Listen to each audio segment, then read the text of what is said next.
Everyone, मैं doctor R के Katiyar, anorectal छारसूत experts, वंदना Ayurveda hospital Kanpur से।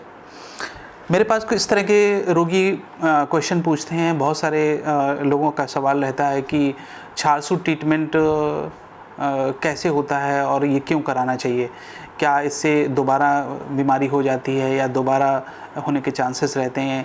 कुछ लोग पूछते हैं कि छारसूत में पेन होता है, छारसूत में ब्लीडिंग बहुत ज़्यादा होती है, या फिर कुछ लोगों के सवाल रहता है कि बवासीर दोबारा फिर हो जाता है। इस तरह से बहुत सारे सवाल रहते हैं।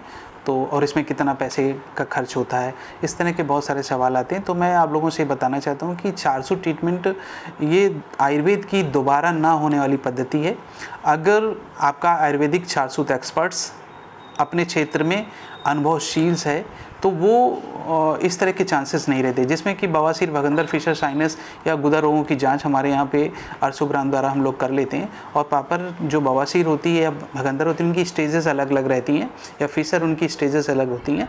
तो जब पाइल्स या बवासीर जो भी हुआ है वो स्टेज 1 स्टेज 2 वो आयुर्वेदिक औषधियों के द्वारा ठीक हो जाता है। इसके अलावा जो भगंदर हैं वो जो फेलियर केसेस होते हैं, जैसे बहुत सारे ऐसे भगंदर होते हैं जो एक बार ऑपरेट हो चुके, 2 बार ऑपरेट हो चुके, मेरे पास रेगुलर पेशेंट इस तरह के आते हैं जिसमें रिकरेंस हो जाता है। एक्चुअली में भगंदर क्या होता है कि इसका एक सुरंग नामा स्ट्रक्चर बन जाता है, एक ट्यूबुलर स्ट्रक्चर बन जाता है जिसका एक छेद अंदर होता है, एक छेद बाहर होता है, और जिससे पस लगातार आता था रोगी को।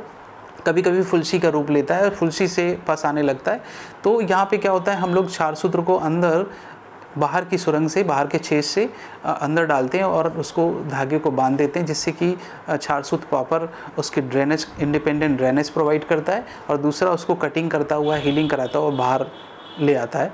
तो मोस्टली सही ट्रैक पर छारसूत्र अगर लगाया जाएगा तो दोबारा होने के चांस नहीं होते हैं। और दूसरा, इसमें ब्लीडिंग्स बिल्कुल नहीं होती है, पेन बिल्कुल नहीं होता है, और रिकरेंस के चांस नहीं होते। तो मैं जो एनोरेक्टल की इस तरह की बीमारियां होती हैं, पाइल्स, फिशर, फिशुला, साइनस, उनमें छारसूत्र रिकमेंड करता हूं।